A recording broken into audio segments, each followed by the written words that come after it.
D'abord, c'est une retraite estivale. Et au cours de l'été, il faut bien reconnaître que les corps sont davantage visibles, peut-être surtout dans nos Hautes-Alpes, mais pas seulement. Et donc, quand on pense à l'été, on pense à la plage, on pense à ces corps qui sont davantage mis en exposition. Et donc, on est tous un peu renvoyés au rapport à notre propre corps. Et ensuite, bien l'été, c'est une période pour prendre un peu de recul, et certainement aussi un recul sur la manière d'habiter notre corps. Et on sait à quel point notre foi chrétienne est une foi, je dirais, corporelle. Depuis Dieu qui nous a créés avec un corps, Dieu qui prend chair en Jésus-Christ, Dieu qui nous offre son corps en nourriture dans l'Eucharistie et notre foi en la résurrection de la chair. Enfin, nous sommes vraiment une religion du corps absolument sublime.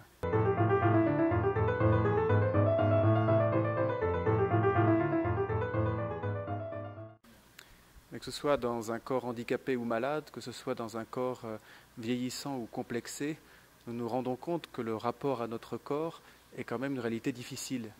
Et à ce titre, Dieu qui a pris corps a certainement quelque chose à nous dire pour réconcilier notre rapport à notre propre corps. Il me semble que la plus grande piste de réconciliation, c'est d'accueillir notre corps comme un don de Dieu. Dans le récit de la Genèse, chaque étape de création s'achève sur Dieu vit que cela était bon. Si pour être capable de dire mon corps est bon, bien sûr il peut me faire souffrir, bien sûr je peux être dans un complexe terrible, mais mon corps est bon. Et accueillir notre corps comme une bonté de Dieu peut certainement nous aider à nous réconcilier avec lui.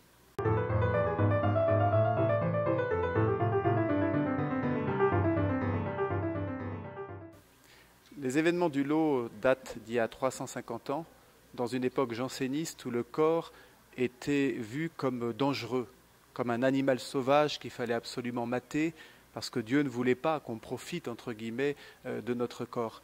Et Benoît, qui a eu les apparitions du lot, va, comme beaucoup, utiliser un fouet pour mater son corps. Et dans l'histoire du lot, on a cet événement savoureux où un ange intervient, prend à Benoît son fouet et dit que Dieu ne voulait pas qu'elle fasse de mal à son corps. Et ça, je crois que c'est d'une actualité formidable. Dieu ne veut pas que nous fassions du mal à notre corps.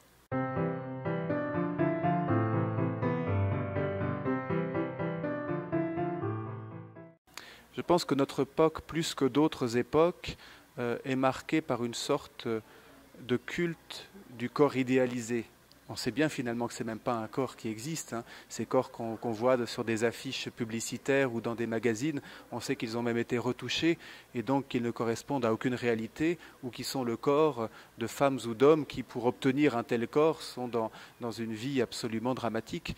Donc en fait, on est certainement appelé aujourd'hui à davantage de réalisme dans le fait d'accueillir notre corps comme il est, c'est-à-dire des fois fatigué, pas toujours performant, des fois un peu gras, oui, des fois un peu poilu, des fois avec des cheveux qui blanchissent. Notre corps est ainsi et il est bon qu'il en soit ainsi.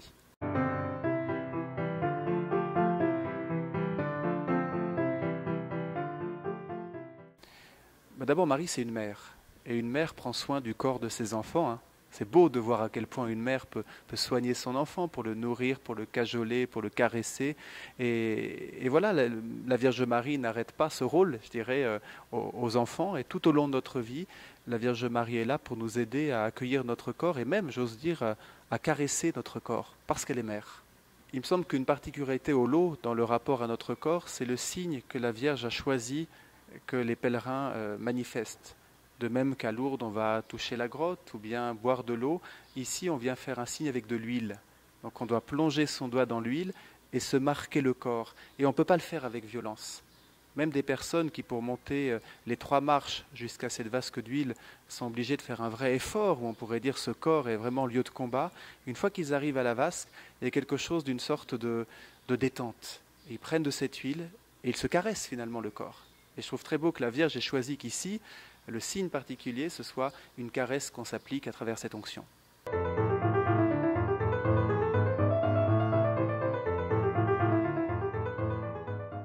Par application de cette huile, on nous rend compte à peu près de 70 à 80 guérisons inexpliquées par an. Ça, c'est les témoignages des personnes. Nous avons ici un bureau médical qui étudie les cas pour voir si on peut effectivement reconnaître des guérisons inexpliquées. Mais je trouve important de faire aussi le lien avec d'autres guérisons qu'il y a ici, des guérisons relationnelles, des guérisons psychologiques, des guérisons spirituelles, qui montrent qu'en fait, ce n'est pas simplement le corps, c'est l'ensemble de la personne qui est prise en considération.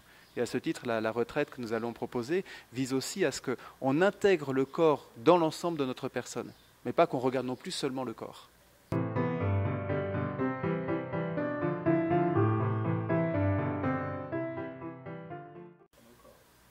Je pense que l'encouragement pourrait être de nous dire la nécessité d'un regard positif sur le corps. On sait qu'au cours de l'histoire, on sait qu'influencé par certaines philosophies, on a pu avoir un regard soupçonneux sur le corps. Et il est important aujourd'hui que ce ne soit pas non, qu'on ne présente pas une vision du corps sous mode de non, mais de oui. Oui à la beauté du corps, oui au respect du corps finalement.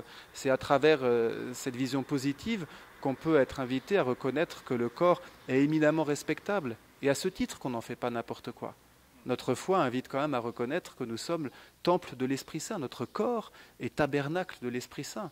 Avec cela, on n'est pas dans des interdictions de faire tel ou tel geste, mais on est simplement dans une logique positive de correspondre à cette réalité qui nous habite.